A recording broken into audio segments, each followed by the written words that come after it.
ગરમીના કારણે ઘણી બધી સમસ્યાઓ આપણને તકલીફ કરાવતી હોય છે અને તેનાથી બચવા માટે એક સુપર કૂલ હર્બ હું તમારા માટે લાવ્યો છું કે જેને અમે આયુર્વેદમાં ઉશીર કહીએ છીએ.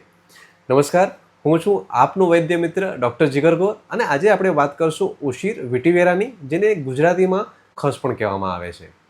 આયુર્વેદ અનુસાર ખસ જે છે એ દાહ શમન કરે છે, તૃપ્તિજ્ઞ છે, પિત્તને ઓછું કરનારું છે અને શીતળતા પ્રદાન કરનારું છે.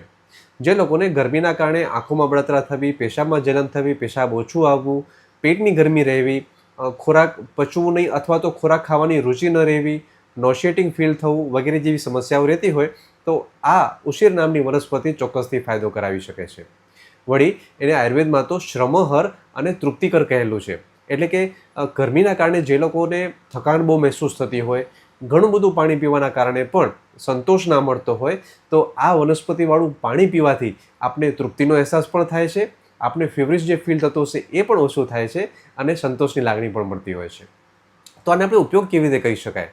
ખસનું શરબત પણ આપ બનાવી શકો છો, અથવા તો આ વનસ્પતિના જે મૂળ છે, ઉશીરના જે મૂળ છે એ થોડાક એવા લઈ કોટનમાં એની એક પોટલી બનાવીને આપના પાણીના કન્ટેનરમાં, માટલામાં આપને એને ઓવરનાઇટ રાખી મૂકવાની થશે. ઓવરનાઇટ રાખી મૂકવાથી આ ઔષધિઓના જે ઔષધીય ગુણો છે અને એક વિશિષ્ટ પ્રકારની સરસ મજાની સુગંધ પાણીમાં ભળી જતી હોય છે અને પછી જ્યારે પણ તરસ લાગે ત્યારે આપ આ પાણીનું સેવન કરી શકો છો. રેગ્યુલરલી આ પાણી પીવાથી ગરમીથી થતા જે પ્રોબ્લેમ્સ છે એનાથી તો બચી જ શકાય છે. પાણી પીવાથી એકદમ મસ્ત સ્વાદવાળું, સુગંધીદાર લાગે છે, ફ્રેશની લાગણી પણ મહેસૂસ થતી હોય છે અને ખૂબ જ મજા આવતી હોય છે આ પાણી પીવાની.